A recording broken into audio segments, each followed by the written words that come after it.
Hola, un gusto saludarlos nuevamente. El sábado pasado, el sábado 1 de diciembre, eh, Seth nos compartió un artículo que reseñaba una investigación del 2010. Sobre ese artículo regresaré dentro de un rato. Pero la razón por la cual estoy grabando este material es porque a raíz de ese artículo se planteaba una pregunta. Él hablaba de si el contenido de ese artículo, si efectivamente era así, no hablaría a favor del empleo del zodíaco sideral en lugar del tropical.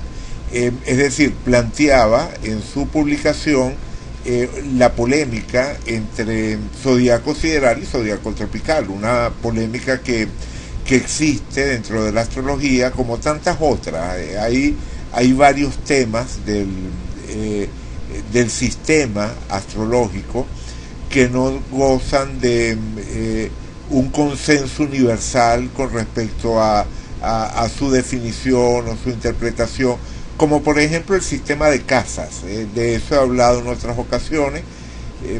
Ustedes saben que existen varios sistemas de casa y ninguno de ellos goza de aceptación universal. Cada uno de ellos tiene sus defensores. En particular, por ejemplo, con relación a eso de los sistemas de casa, yo soy partidario del sistema de casas de Porfirio, que no es ni mucho menos el más popular. El más popular sería el sistema de Plácido, igual que existen otros sistemas que son defendidos, como el sistema de casas por signos o el sistema de casas iguales, en fin, ¿no? Entonces existen varios sistemas de casa y el astrólogo tiene que elegir qué sistema de casas es el que le resulta mejor, el que le parece que funciona a los efectos de lo que trata de hacer, en fin. Exactamente igual ocurre con el tema de los zodiacos. Existe el zodiaco tropical, que es el más extendido, el que por lo menos dentro de Occidente, la astrología occidental es fundamentalmente una astrología de zodiaco tropical, mientras que existe la astrología sideral. También dentro de Occidente hay una corriente importante de astrólogos sideralistas, y además existe la tradición hindú, una tradición que también es estrictamente sideralista y que se desarrolló en buena medida con independencia de la tradición occidental, aunque comparte con la tradición de Occidente fuentes comunes en los griegos y en Mesopotamia. Bien, pero con respecto a este tema del zodiaco tropical y sideral, me pareció que podía ser entonces interesante grabar este material, y luego más adelante en el material regresaré sobre el artículo que mencionaba Sepp en su publicación, ese artículo que reseñaba la investigación que hicieron en 2010 en la Universidad de Vanderbilt. Pero quiero comenzar por el principio, quiero comenzar por aclarar, sobre todo para aquellos que no están familiarizados con el tema, cuál es la diferencia entre zodiaco tropical y zodiaco sideral. ¿A qué nos referimos cuando hablamos de zodiaco tropical y de zodiaco sideral? Y para eso nuestro punto de partida es la esfera celeste. Y aquí la tenemos.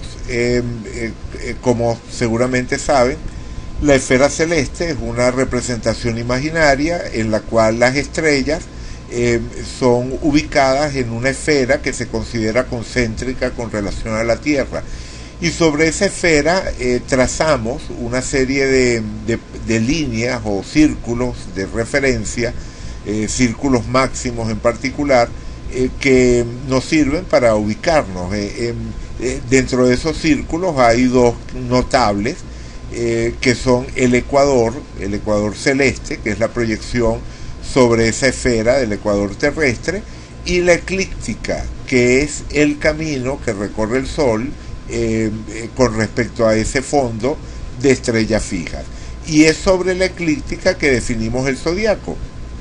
En particular, el punto cero de Aries, ¿verdad? El inicio del signo de Aries lo definimos como ese punto en el cual el Sol cruza, o sea, en su recorrido, el ecuador, es decir, el punto en el que la eclíptica, el camino del Sol, corta el ecuador, pasando el Sol del hemisferio sur al hemisferio norte, ¿no? Igual que en la Tierra, el ecuador divide la esfera celeste en un hemisferio norte y un hemisferio sur.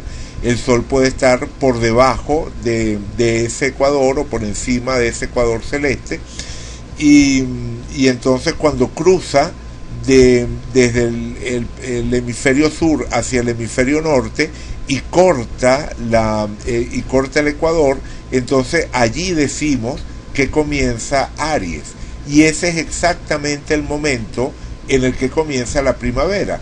Esto es lo que se llama también el punto vernal, el punto en el que se encuentra el Sol en el momento del equinoccio de primavera. Por supuesto estamos hablando del hemisferio norte, ¿no? El equinoccio de primavera en el hemisferio norte, que corresponde al equinoccio de otoño en el hemisferio sur, y del otro lado tenemos el punto cero de Libra, en el cual el Sol cruza otra vez el ecuador, pero esta vez desde el hemisferio norte hacia el sur, y entonces corresponde al equinoccio de otoño en el hemisferio norte y el equinoccio de primavera en el hemisferio sur.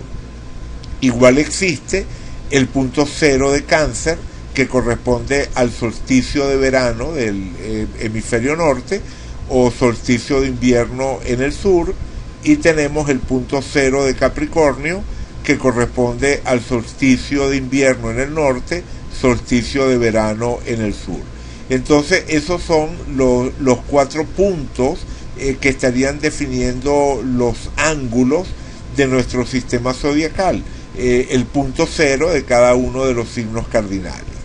Bien, el hecho de que el zodiaco comience en este punto cero de Aries que les comentaba, en que está definido de esta manera, que está definido como el punto en el cual la eclíptica corta el ecuador, significa que a lo largo del tiempo se desplaza con respecto al fondo de las estrellas fijas. ¿Por qué? Porque existe un fenómeno llamado la precesión de los equinoccios, que hace que este punto en el cual la eclíptica corta el ecuador no siempre esté en el mismo lugar con respecto a ese fondo de estrella fija. Vamos a observarlo, vamos a ver ese fenómeno de precesión en movimiento. Para eso vamos a utilizar las constelaciones. Vamos a colocar, las constelaciones nos sirven como puntos de referencia. Las constelaciones son agrupaciones de estrellas muy antiguas que que fueron reconocidas por culturas anteriores, y se les dio nombre y se les asoció una cierta mitología. Por supuesto, no todas las culturas, no todas las civilizaciones antiguas agruparon las estrellas de la misma manera, pero este proceso de reconocer patrones en las estrellas y agruparlo es un fenómeno común que se extiende en diferentes civilizaciones. En nuestro caso, por supuesto, trabajamos con constelaciones que tienen su origen, su primera referencia en la cultura mesopotámica, pero que luego sufrieron ajustes a lo largo del tiempo por parte de los griegos, e incluso hoy en día se han ido generando constelaciones más recientes, ¿no? Constelaciones modernas, como por ejemplo esta constelación que ven acá. Vamos a verla aquí. Esta constelación que se llama microscopio, y esta otra que es el telescopio. Son constelaciones modernas, pero existen las constelaciones tradicionales, las constelaciones de la antigüedad, y en particular dentro de ellas están las constelaciones zodiacales. esas constelaciones que podemos ubicar a lo largo del camino del Sol, a lo largo de la eclíptica, que no es solo el camino del Sol, evidentemente es el camino del Sol, de la Luna, de los distintos planetas, todos ellos los vamos a encontrar más o menos alrededor de la eclíptica.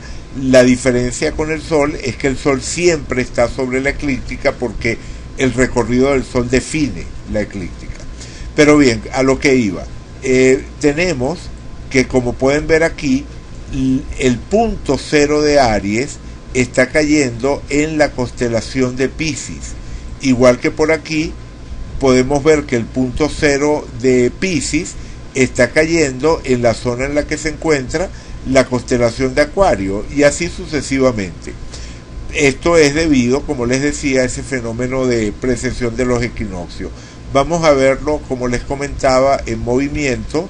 Vamos a movernos de 100 años en 100 años. Vamos a retroceder 100 años. Vamos a empezar a movernos. Fíjense, allí vamos, cada vez que muevo, que avanzo el indicador, me estoy moviendo 100 años. Entonces fíjense que ya voy por 1318, ¿verdad? Aquí arriba. Entonces vamos a seguir, ¿no? Vamos a seguir moviéndonos, y vamos a movernos hasta el siglo II antes de Cristo, el siglo II antes de nuestra era. Perdón, ahí me pasé. Ajá, ahí está, ahí estoy. Bueno, estoy en el 183, ¿no? Ahí estoy en el 183 antes de nuestra era. Fíjense que allí aproximadamente, vamos a redondearlo en 200, vamos a poner aquí, el año 200 antes de nuestra era. ¿Por qué pongo el 200? O pongamos 250, porque más o menos en esta época, más o menos por allí, no se sabe, no hay una fecha exacta, pero más o menos por esta época es que se formaliza la astrología occidental en términos reconocibles por nosotros, como punto de inicio de la tradición que continúa hasta nuestros días. Por supuesto, el zodiaco fue definido mucho antes, estamos hablando de por lo menos unos 300 años antes, alrededor del año 500 antes de nuestra era, en Babilonia, se formaliza por primera vez el zodiaco como sistema de división de la eclíptica en segmentos de 30 grados, en 12 segmentos de 30 grados. Pero digamos que en ese momento, en Babilonia, en Mesopotamia, eso formaba parte de un sistema astrológico que no es exactamente el nuestro. Nuestro sistema astrológico bebe de esa fuente, tiene sus fuentes allí, pero pasa por el proceso de formalización que realizaron los griegos, en particular en Egipto, dentro de lo que se llamaba el mundo helenístico, ¿no? Estamos hablando de una época en la que toda esa zona, incluyendo Egipto, formaba parte del mundo helénico, y en particular en Egipto se realiza ese trabajo de formalizar la astrología en los términos que la conocemos hoy en día. Y es allí, en ese momento, cuando se establece el zodiaco, y en ese instante, o sea, el zodiaco moderno, quiero decir, y en ese instante el punto cero de Aries correspondía claramente con el inicio de la constelación de Aries. Si nos vamos a irnos hacia atrás, vamos a irnos para que vean la diferencia. Allí este sería el punto, ¿verdad? Este sería el punto correspondiente al año 500 antes de nuestra era, que es más o menos cuando comenzó esta historia en Babilonia. Y en esa época el inicio de la primavera, el punto vernal, estaba algo desplazado con respecto a la constelación de Aries, en el sentido opuesto al desplazamiento que tiene hoy en día. Es decir, estaba adelantado. El punto vernal, cuando se estableció por primera vez el zodiaco en Babilonia, venía cayendo alrededor del grado 8 o el grado 10 de Aries. Pero en el momento en el que los griegos formalizan la astrología,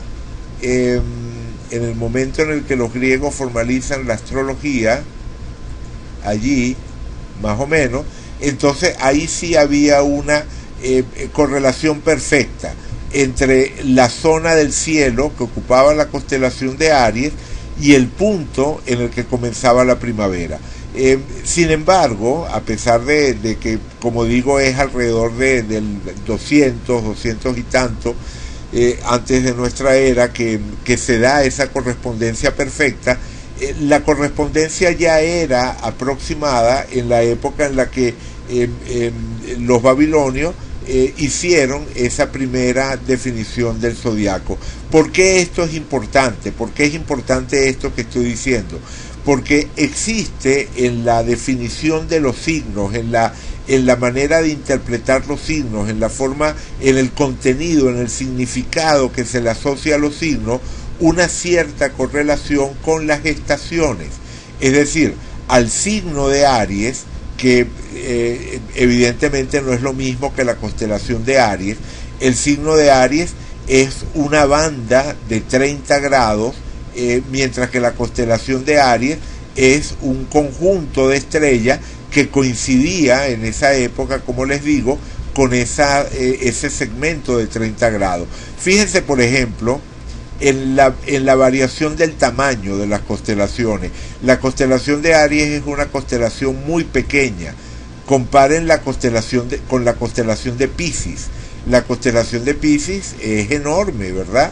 La constelación de Piscis incluso va más allá de los 30 grados. O sea, cuando uno mide desde el inicio de la constelación de Piscis hasta el final, se da cuenta de que abarca más de los 30 grados que le asociamos a los signos en la eclíptica. La constelación de Acuarios también es bastante grande. Comparativamente, la de Capricornio es muy pequeña, y también Libra va a ser muy pequeña comparada con Escorpio o también, por ejemplo, Cáncer. Fíjense lo mínima que es la constelación de Cáncer. Entonces, las constelaciones zodiacales son agrupaciones de estrellas que recibieron un nombre y a las que se le asoció una cierta mitología y que servían como punto de referencia para orientarnos en el cielo. Y en particular estas constelaciones zodiacales, estas 12 constelaciones zodiacales, estaban ubicadas en las cercanías de ese camino que recorría el Sol contra el fondo de las estrellas fijas.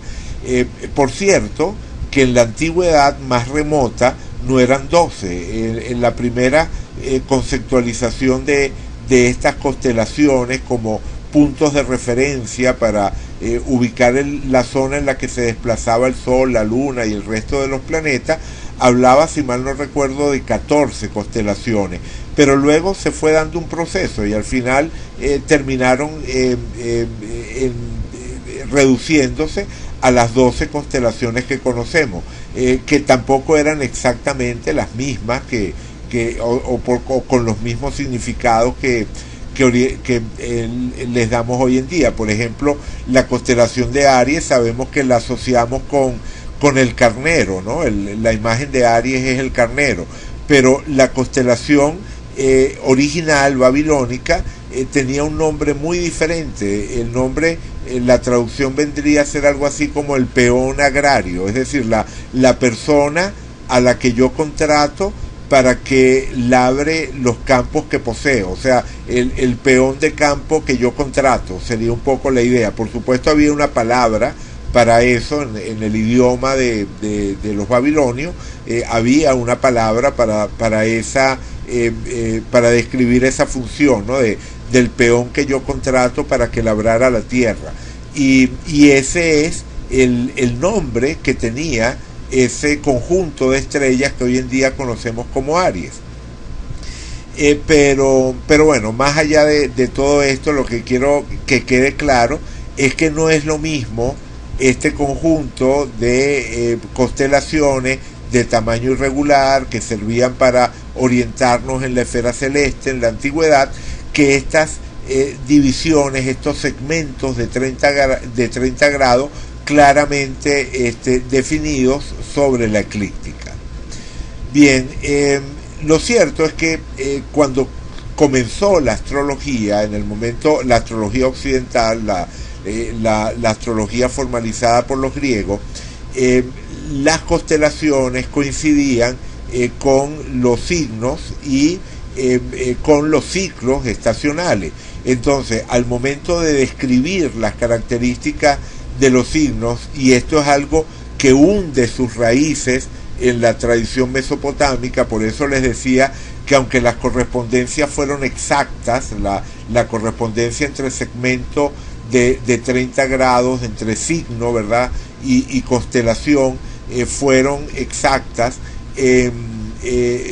alrededor del 200 antes de Cristo.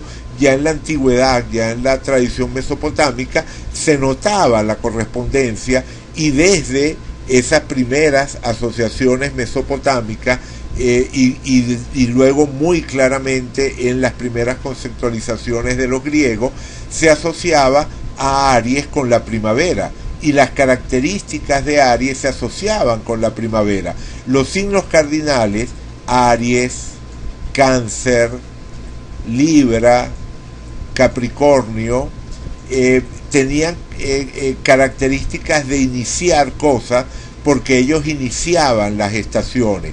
Los signos fijos determinaban las características o asumían la característica de estabilidad, porque en ese momento se estabilizaba la estación, las condiciones que asociábamos a la estación, mientras que los signos mutables hablaban de ese momento en el cual la estación empezaba a transformarse para convertirse en la siguiente estación. Entonces hablaban de cambio, hablaban de mutabilidad.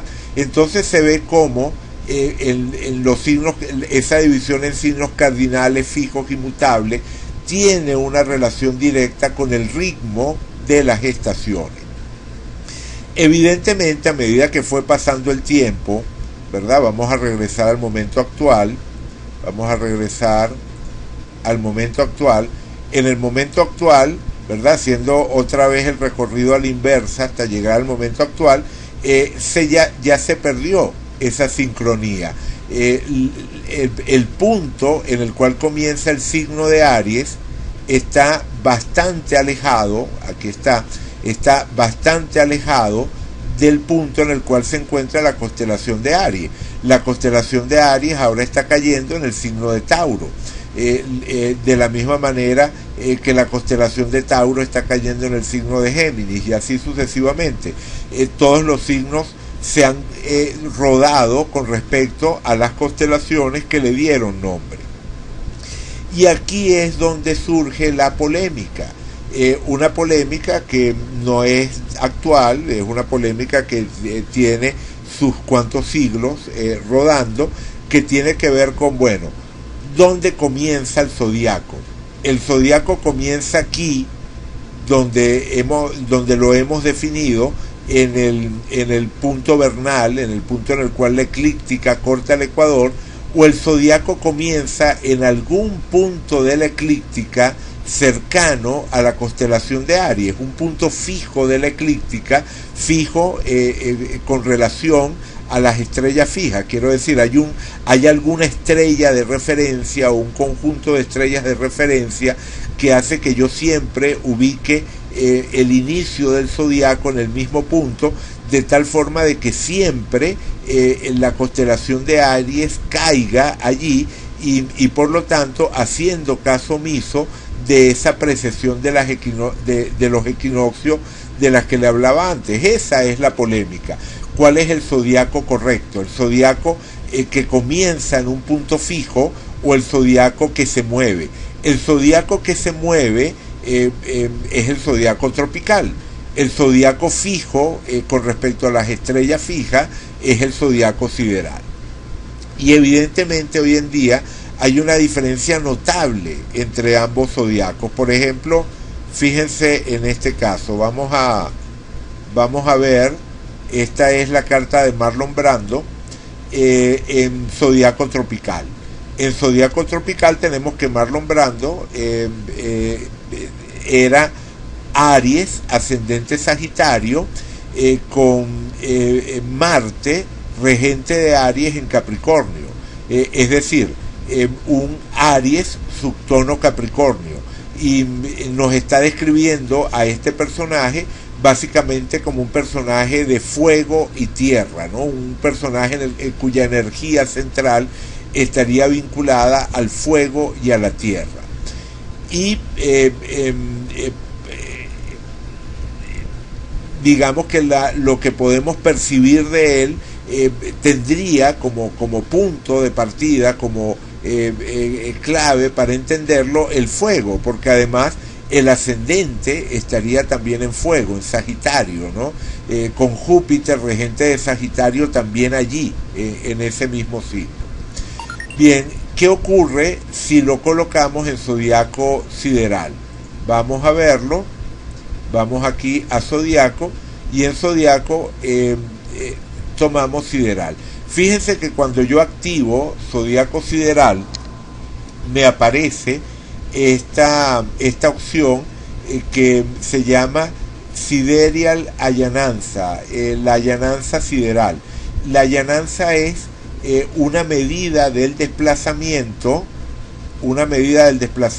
que se ha dado entre el punto, ese punto fijo del zodiaco, que llamamos el punto cero de Aries sideral, y el punto vernal. Es decir, qué tanto se ha desplazado el punto vernal, el cero de Aries tropical, con respecto al cero de Aries sideral.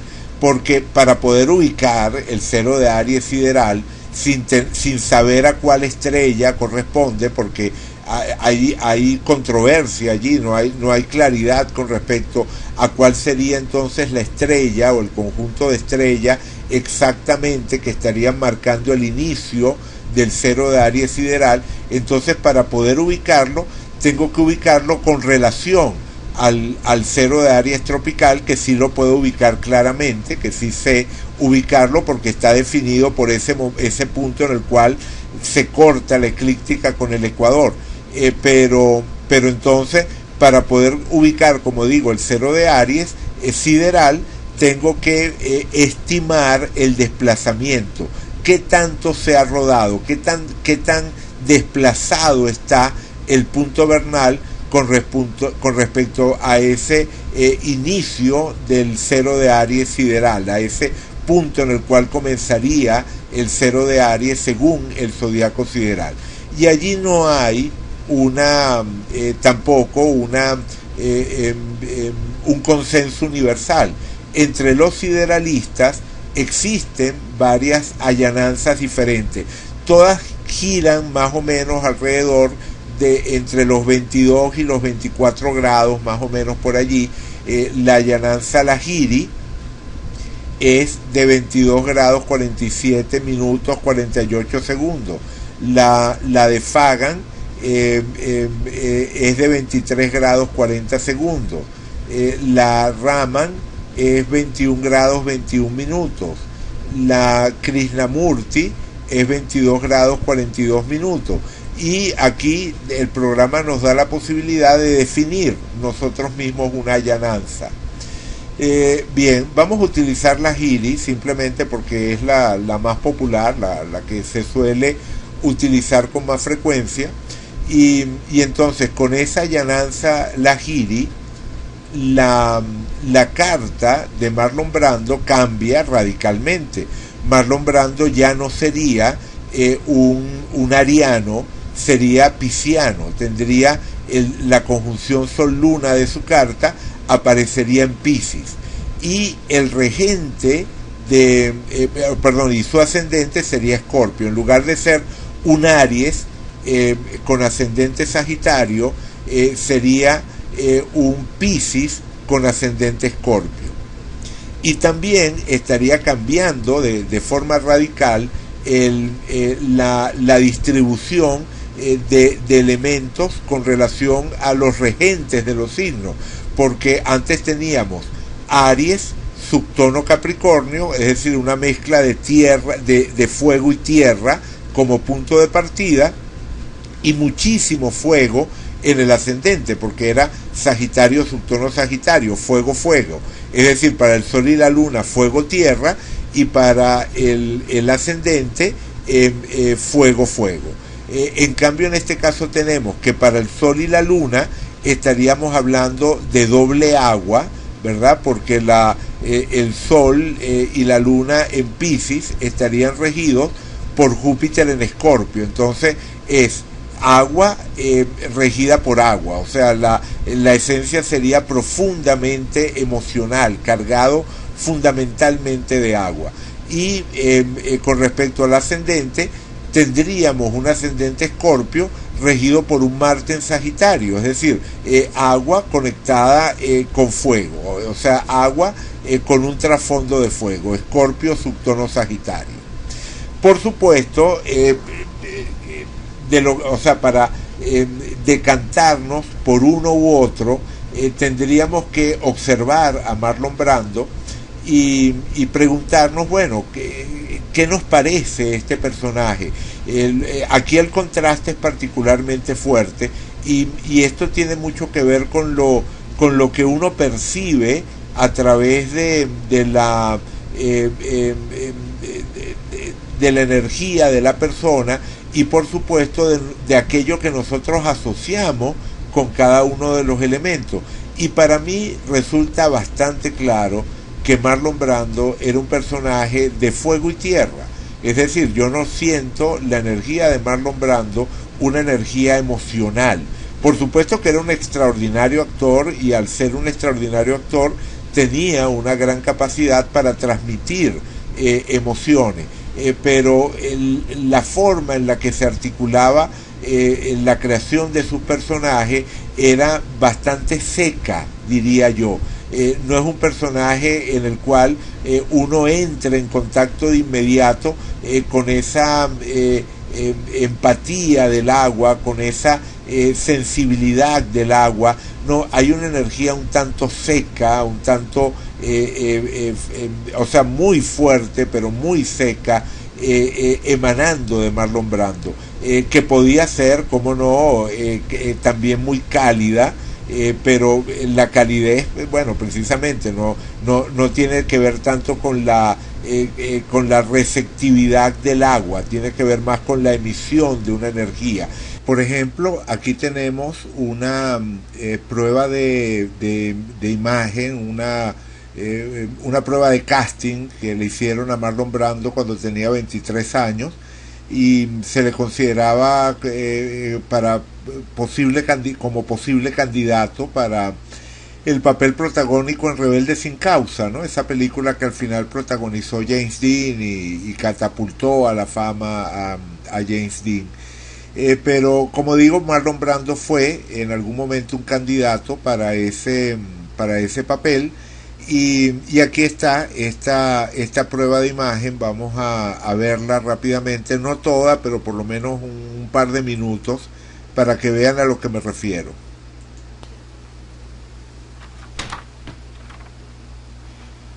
Harold, when did you get back? Why didn't you tell me? Why didn't you come by? Or don't you think I'm good enough for you anymore? I just got back. Sorry, I didn't know. I just seen you sudden like I thought you'd been back in the city a long time. It hurt me you hadn't come by. I got back today. Have you seen your folks? Yeah. Tried to lie to my old man. He didn't even give me a chance.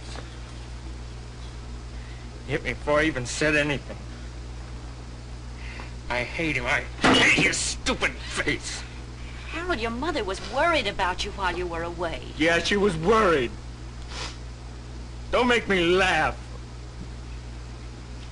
All she ever thinks about is the old man. That's all she ever works for is him.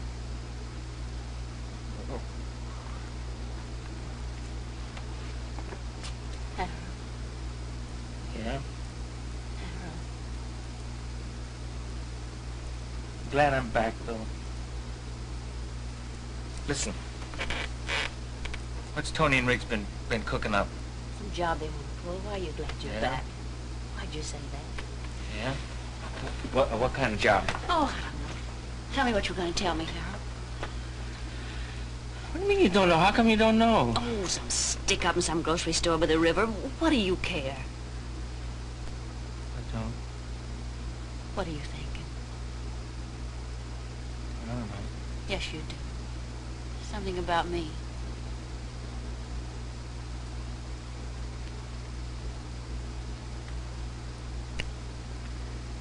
Are you glad because of me? Yeah.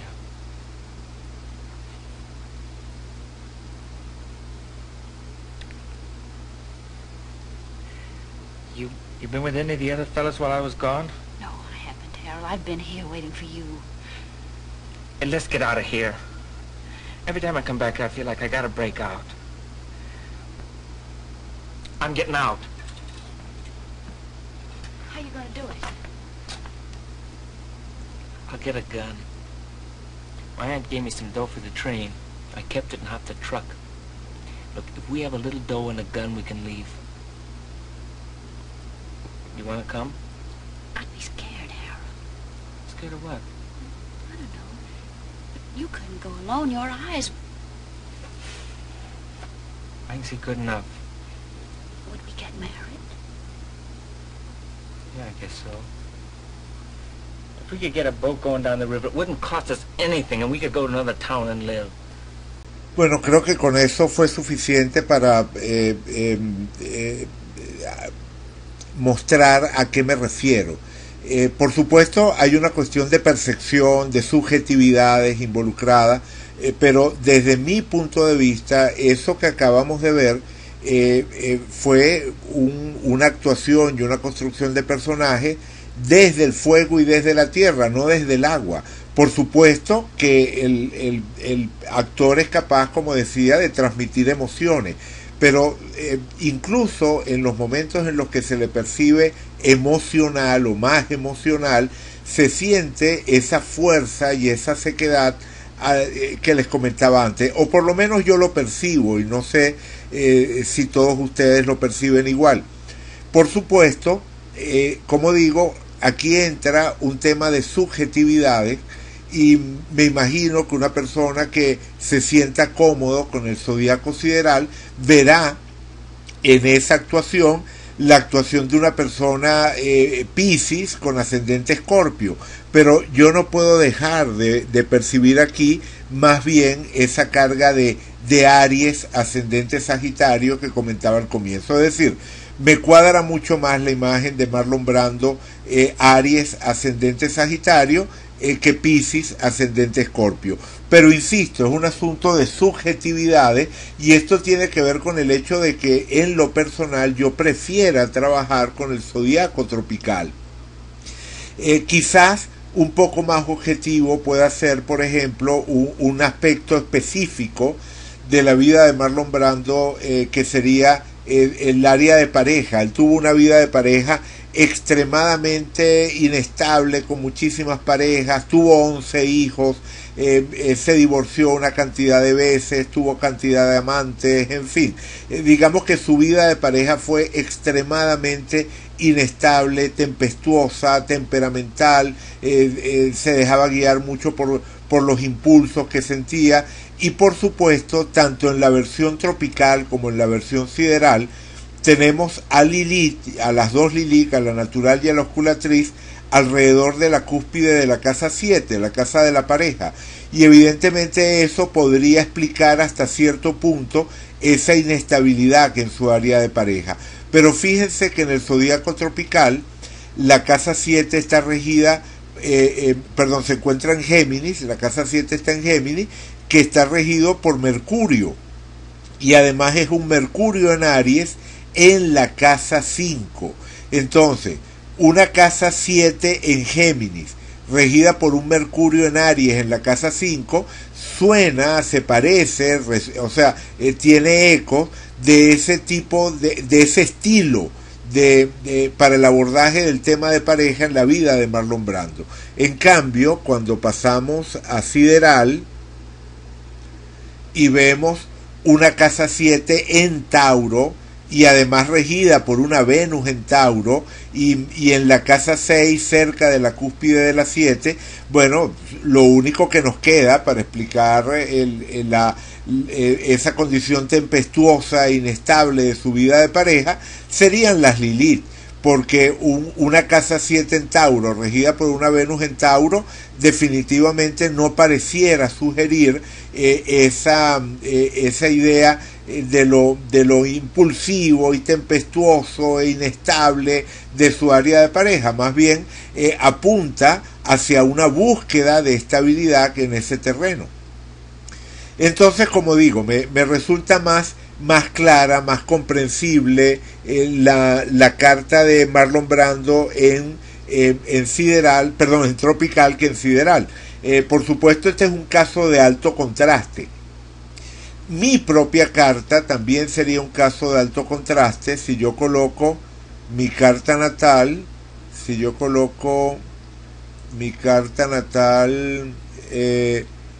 esta que está acá. En Tropical tengo 4 planetas en Sagitario. Tengo 4 planetas en Sagitario, regido por un Júpiter en Acuario. Tengo el ascendente Tauro, y definitivamente el elemento que más escasea en mi carta es el agua, en la versión tropical. Pero si yo me paso a la versión sideral, bueno, resulta que todos esos 4 planetas que originalmente estaban en Sagitario pasan a estar en Escorpio, y Marte, regente tradicional de Escorpio, está en el mismo signo, así que sería agua, subtono agua, un Escorpio, subtono Escorpio, mientras que en el otro caso soy Sagitario, subtono Acuario, es decir, fuego con un subtono de aire. Definitivamente me identifico mucho más a nivel personal con esa descripción de fuego y aire que con una descripción de pura agua como punto de partida para mi sol. Al mismo tiempo, en Tropical tengo el ascendente Tauro, mientras que en Sideral tengo el ascendente Aries, y definitivamente no me identifico con las cualidades Aries, con las características Aries como signo ascendente. Me siento mucho más identificado con las características Tauro como ascendente. Entonces, por eso, insisto, a nivel personal, a nivel estrictamente subjetivo, yo prefiero el zodiaco tropical porque es el que me hace más sentido. Con todo esto que estoy diciendo, no estoy descartando el sideral. Lo que estoy es explicando por qué en lo personal me decanto por el zodiaco tropical. Pero regresemos a la esfera celeste, y regresemos otra vez a la época en la que se definió el zodiaco en Occidente, es decir, a ese momento en el que se fija la base de nuestra tradición astrológica en Grecia, más o menos, como digo, si no hay una fecha precisa, pero alrededor del siglo II antes de nuestra era. Y como comentaba, en esa época todo cuadraba, ¿no? En esa época la constelación de Aries coincidía con el signo de Aries, la constelación de Tauro coincidía con el signo de Tauro, y así sucesivamente. Y además estaba la correspondencia con el ciclo estacional, que, como comentaba, sirvió para describir o para asignar ciertas características a los diferentes signos. En ese momento no tenía ningún sentido la distinción entre astrología sideral y astrología tropical, y era una distinción de la que esos padres fundadores de la astrología no estaban particularmente conscientes, o si lo estaban no le daban mayor importancia. Es cierto que al momento de definir los signos se tomaron elementos tropicales y siderales. Lo tropical tiene que ver con el ritmo de las estaciones, con esa coincidencia entre los signos cardinales y los inicios de las distintas estaciones, mientras que lo sideral tiene que ver con tomar en cuenta las estrellas que estaban ubicadas en los diferentes signos. Entonces, por ejemplo, cuando Vettius Valens, un autor del siglo II, hace la descripción del signo de Tauro, menciona que una de las características de Tauro es que puede ser peligroso para los ojos y puede generar ceguera por causa de las Pléyades. Las Pléyades son un grupo de estrellas que se encuentran en la constelación de Tauro, y en la época en la que escribió Vettius Valens coincidía con el signo de Tauro. Entonces él está describiendo el signo a partir de características de la constelación. Eso es sideral, o sea, esa descripción que él está haciendo allí del signo de Tauro, o por lo menos esa característica, es sideral. Por otra parte, él también utiliza esa asociación de los signos cardinales con el inicio de las estaciones, y de lo fijo con el medio, y de los mutables con el final de las estaciones. Es decir, en la descripción que hace Vettius Valens de los signos, y es una descripción que probablemente bebe de fuentes anteriores a él, como digo, él escribió en el siglo II, pero Vettius Valens estaba en contacto con esa tradición que había comenzado por lo menos unos 4 siglos antes de él. Y entonces, bebiendo de los textos de esa tradición, él está tomando elementos tanto siderales como tropicales, porque en esa época no existía la distinción. Se estaban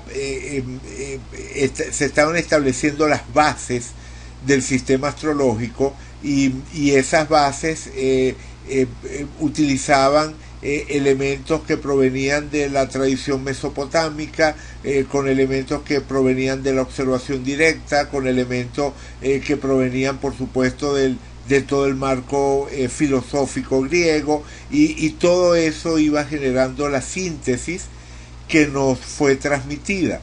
Por supuesto, este tipo de testimonios, como el de Vettius Valens, que define características del signo de Tauro a partir de elementos presentes en la constelación de Tauro, son el tipo de argumentos que utilizan quienes defienden la condición originaria del zodiaco sideral como el zodiaco base, el zodiaco correcto, el zodiaco en el cual estaban pensando los fundadores, los creadores del sistema astrológico. Pero como digo, allí hay una cierta confusión, una proyección hacia la antigüedad de temas que empezaron a preocupar en tiempos más recientes, porque en esa época no había realmente una distinción entre ambas cosas. De hecho, no todos los astrólogos de la antigüedad estaban conscientes del fenómeno de la precesión de los equinoccios, de ese desplazamiento del punto vernal que hacía que eventualmente se llegaran a desfasar los signos definidos como comenzando en el punto del equinoccio de primavera, con las constelaciones que le daban nombre a esos signos. No todos estaban conscientes de esa separación. En el siglo II, Ptolomeo, en un libro fundamental llamado el Tetrabiblos, él establece explícitamente que el zodiaco comienza en el grado cero, en el punto vernal, es decir, que el grado 0 de Aries corresponde a ese punto vernal, a ese punto del equinoccio de primavera. Y esa doctrina de Ptolomeo termina imponiéndose dentro de la tradición occidental, y hoy en día usamos esencialmente el zodiaco tropical. pero el hecho de que Ptolomeo lo haya dicho de manera explícita allí en el Tetrabiblos en el siglo II, no significa que Ptolomeo se lo haya inventado. Porque ese es un poco el argumento de quienes defienden la preeminencia del sistema sideral como sistema originario, que lo que hizo Ptolomeo fue una innovación, o sea que Ptolomeo inventó, innovó, introdujo esto de colocar el cero de Aries en el punto vernal, cuando hasta ese momento el cero de Aries estaba referido a una posición fija dentro de la esfera celeste. Pero eso no es del todo cierto, porque cuando nosotros vamos a los textos que describen originariamente la astrología, nos encontramos, déjenme buscarlo por acá. Aquí tenemos, por ejemplo, del Carmen Astrologicum, es un texto, uno de los textos fundacionales de Doroteo de Sidón, un libro escrito en el siglo I, o sea, es un libro anterior al de Betius Valens y anterior al de Ptolomeo, y en este texto nos encontramos, déjenme buscar lo que tenía colocado por aquí, un momento. Era por aquí. Aquí está. Aquí se explica uno de los elementos del sistema astrológico que va a permanecer a lo largo del tiempo. En estas descripciones originarias está presente, y está presente en todas las posteriores descripciones que se hacen del sistema astrológico, que es la distinción entre signos de ascensión rápida y signos de ascensión lenta, o como los llama Doroteo aquí, los signos rectos y los signos torcidos. Los rectos son Cáncer, Leo, Virgo, Libra, Escorpio y Sagitario, porque cada uno de estos 6 emerge, asciende a través del horizonte, es decir, su tiempo de ascensión es de 2 horas o más de 2 horas. De las horas civiles, cuando el día es igual a la noche, es decir, horas de 15 grados, es decir, nuestras horas, ¿no? Las horas contemporáneas, donde cada día tiene 24 horas. Esas son las horas que a las que se está refiriendo Doroteo de Sidón. Entonces, estos 6 primeros signos ascienden en más de 2 horas, mientras que los torcidos serían Capricornio, Acuario, Piscis, Aries, Tauro y Géminis, porque cada uno de ellos asciende en menos de 2 horas. Esta distinción de los signos en signos de ascensión lenta, que tardan más de 2 horas en ascender, y signos de ascensión rápida, que tardan menos de 2 horas en ascender, es un elemento constitutivo del sistema astrológico. Y no solo eso, en varias ocasiones se hace la referencia directa a la correspondencia de los tiempos de ascensión entre pares de signos. O sea, Virgo y Libra ascienden en el mismo tiempo, Leo y Escorpio ascienden en el mismo tiempo, Cáncer y Sagitario ascienden en el mismo tiempo. Y por el lado de los rápidos, Piscis y Aries ascienden en el mismo tiempo, Acuario y Tauro ascienden en el mismo tiempo, y Capricornio y Géminis ascienden en el mismo tiempo. Esa simetría solo puede existir cuando el zodíaco es tropical. Si el zodíaco es sideral, se pierde por completo esa simetría. Por aquí hice una tablita, déjenme buscarla. Aquí está. Aquí calculé los tiempos de los signos de ascensión corta y de ascensión larga en el momento actual. Estos son usando el zodíaco sideral y el zodíaco tropical al día de hoy, ¿no? En nuestra época. Si hacemos el cálculo, en el zodiaco tropical, esto está calculado para 40 grados de latitud norte.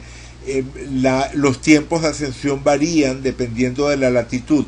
Entonces, para 40 grados de latitud norte, Aries y Piscis ascienden en 1 hora 4 minutos en zodiaco tropical, ¿no?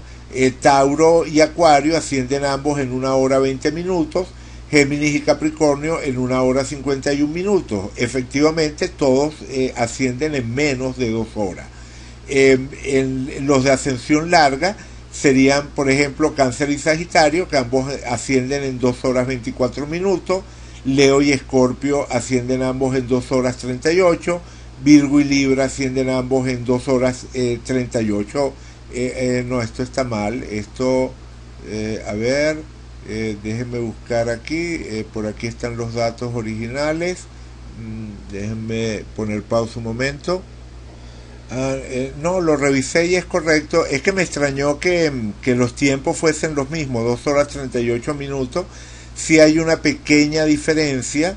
En un caso estamos hablando de 2 horas 38 minutos 2 segundos y en el otro caso 2 horas 38 minutos 28 segundos, ¿no? Entonces no es exactamente el mismo tiempo de ascensión, y es correcto que no sea exactamente el mismo tiempo, pero como había redondeado aquí, había quitado los segundos, entonces aparecía igual. Pero en todo caso, lo que se ve claramente es que los signos de ascensión larga todos ascienden en más de 2 horas, ¿no? Que era la idea. Bien, cuando nosotros comparamos eso con los mismos valores para el zodiaco sideral, tenemos que primero que todo se pierde la simetría. Por ejemplo, Aries y Piscis no ascienden en el mismo tiempo. Aries asciende en 1 hora 15 minutos y Piscis en 1 hora 3 minutos. Y a medida que vamos avanzando se nota más la diferencia entre los tiempos de ascensión de cada uno de estos pares, que en el sistema astrológico tradicional tenían el mismo tiempo de ascensión. Y luego tenemos, por ejemplo, que Géminis, que era uno de los signos de ascensión rápida, y por lo tanto, por definición, debía ascender en menos de 2 horas, resulta que ahora estaría ascendiendo en 2 horas 20 minutos. Y Sagitario, que era uno de los signos de ascensión lenta, que ascendía en 2 horas 24 minutos, ahora estaría ascendiendo en 1 hora 58 minutos. Es decir, se pierde todo el sentido de la división, de la clasificación de signos de ascensión rápida y signos de ascensión lenta, y la simetría que existía entre los pares de esos signos, igual que la complementariedad que supuestamente debía haber entre signos opuestos con respecto a los tiempos de ascensión complementarios. Todo eso se pierde, se trastoca cuando movemos el cero de Aries del punto vernal. Entonces, no estoy diciendo de la misma manera que esa descripción que hacía Betius Valens del signo de Tauro, tomando como punto de partida elementos de la constelación de Tauro, no es un argumento definitivo a favor del sistema sideral. Esto que estoy diciendo de los signos de ascensión lenta y de ascensión rápida tampoco es un argumento definitivo que zanje la cuestión a favor del sistema tropical. Simplemente nos permite entender que en la tradición astrológica hay elementos que apoyan ambos sistemas anteriores a Ptolomeo. Es decir, no se trata de que Ptolomeo torció las cosas, que Ptolomeo innovó y produjo un caos dentro del sistema astrológico que hasta ese momento era totalmente sideral, e introdujo esa aberración que es el sistema tropical. No, la idea de lo tropical, la idea de asociar los signos a los inicios de las estaciones y las consecuencias que se extraen de allí, incluyendo esta simetría de los signos de ascensión lenta y de ascensión corta. Todo eso formaba parte también de los elementos fundacionales de la astrología. Entonces, realmente, como dice Robert Hahn, hay un artículo de Robert Hahn que habla de todas estas cosas que les he estado diciendo. Este artículo que está por aquí, sobre la invariancia del zodiaco tropical. En este artículo él llega a una conclusión muy válida. Voy a intentar traducir esto con lo que este párrafo con el que Robert Hahn cierra su artículo, más o menos, ¿no? Para concluir, no afirmo que los antiguos fueron tropicalistas, ni afirmo que fueran sideralistas. Afirmo que independientemente de lo que ellos hayan sabido acerca de la precesión, acerca de ese fenómeno de la precesión de los equinoccios, ellos tendían a no hacer una distinción, a trabajar sin distinguir entre lo tropical y lo sideral. Y cuando lo hacían, o cuando lo hicieron, era igualmente probable que le dieran prioridad, que le dieran precedencia al sistema tropical sobre el sideral, ¿no? O viceversa, ¿no? Para propósitos adivinatorios podían haber elegido cualquiera de los dos. Después de todo, las imágenes de las constelaciones como imágenes, eran solo imágenes del plano físico, ¿no? Eran solamente imágenes del plano físico que aproximadamente se iban a corresponder con la realidad matemática ideal que estaba representada por el sistema tropical. Pero fundamentalmente creo que independientemente que con respecto a la controversia tropical sideral, lo que tenemos aquí es otro ejemplo de pseudo problema histórico creado por la proyección anacrónica de un problema moderno con puntos de vista modernos sobre el pasado, sobre los antiguos. Realmente este no fue un problema con el cual los antiguos, o sobre el cual los antiguos se sintieran seriamente preocupados, porque dados los límites de su precisión de cálculo, los dos sistemas les habrían funcionado igual. Esta es una cuestión, la de la controversia entre sideral y tropical, que tenemos que resolver por nosotros mismos, que no podemos resolver apelando a la historia. Esta reflexión final de Robert Hahn me parece súper interesante.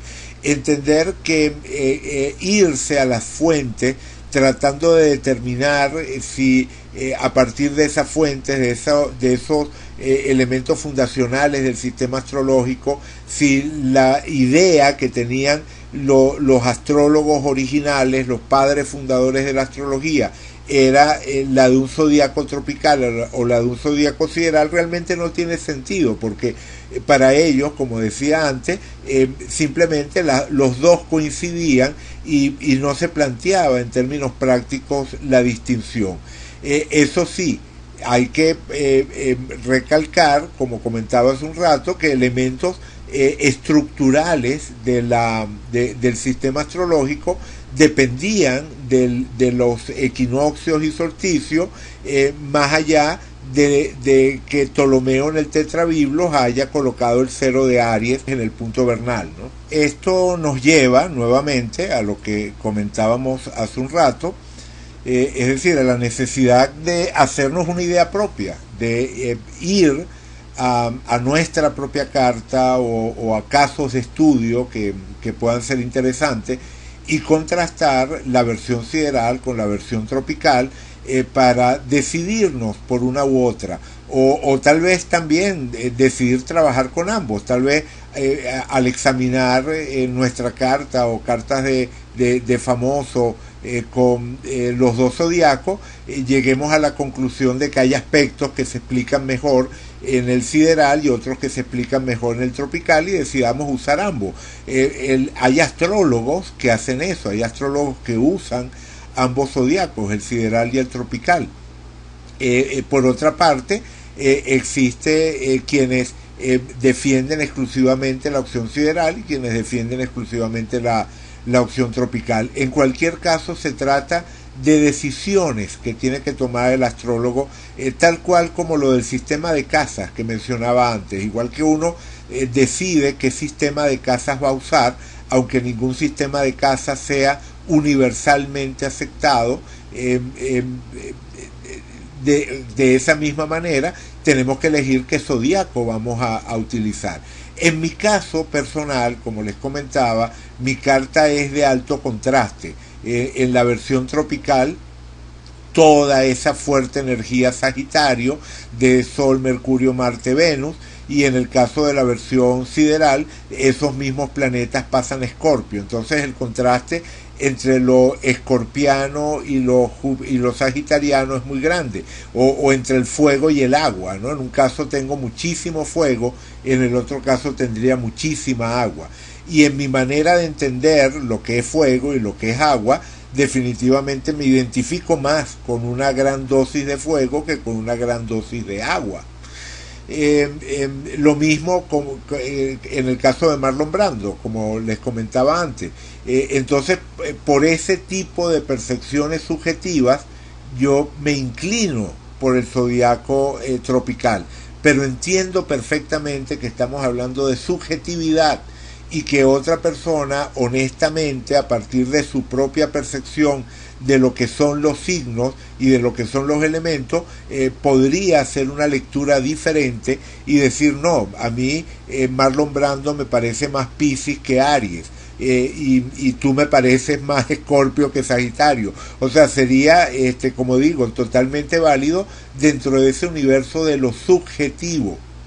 Lo único que tendríamos, por supuesto, es que ser honestos con nosotros mismos, con nuestras percepciones y con nuestra comprensión del sistema astrológico, y a partir de esa honestidad intelectual tomar nuestra decisión de, bueno, con qué zodiaco vamos a trabajar, con el sideral o con el tropical, no basándonos en una autoridad, no basándonos en un argumento histórico, basándonos en la experiencia directa que podamos tener con ambas herramientas. Bien, no quiero terminar este material sin comentar un poco el artículo que compartía Seb. Por aquí lo tengo, básicamente porque fue el punto de partida de toda esta reflexión sobre lo tropical y lo sideral, y porque realmente es llamativo el artículo por una cuestión que podemos describir como amarillismo esotérico. El artículo citado por Seb tiene como titular: Principio de la astrología probado, prueba ser científico. La posición planetaria se imprime en el reloj biológico de los mamíferos. Evidentemente, con este titular era totalmente natural que Seb pensara que esta investigación realizada en la Universidad de Vanderbilt estaba efectivamente probando la influencia de las posiciones planetarias sobre elementos de la personalidad. Pero resulta que no. Cuando uno va al artículo original de la Universidad de Vanderbilt, no a esta versión cargada de amarillismo esotérico, como decía antes, sino la versión original, se da cuenta de que el estudio, que fue realizado con ratones, lo que describía era el impacto que tenía el ciclo de la luz, el ciclo de las estaciones en el nacimiento. Es decir, se comparaban factores en el cerebro de ratones nacidos en diferentes épocas del año, y se veía que el hecho de que nacieran en invierno, en primavera, en otoño, tenía efectivamente un impacto en la química del cerebro y en la forma en la que quedaba establecido el reloj biológico, y que eso que ellos habían visto en los ratones se podía extrapolar a los mamíferos en general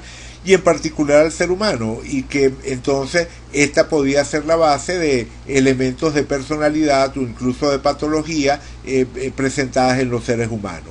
Estrictamente hablando, el titular no es del todo falso, porque el ciclo de las estaciones depende de la posición del planeta Tierra. O sea, cuando dice que la posición planetaria se imprime en el reloj biológico de los mamíferos, si por planeta entendemos el planeta Tierra, y la posición a la que nos referimos es su posición relativa con respecto al Sol, entonces sí, el titular es verdad. La posición de la Tierra con respecto al Sol, es decir, si estamos en primavera, verano, otoño o invierno, va a tener un impacto en el reloj biológico, pero evidentemente un titular escrito de esta manera, y en el cual además se llega a afirmar directamente que el estudio le estaba dando apoyo al principio astrológico según el cual la posición de los planetas en plural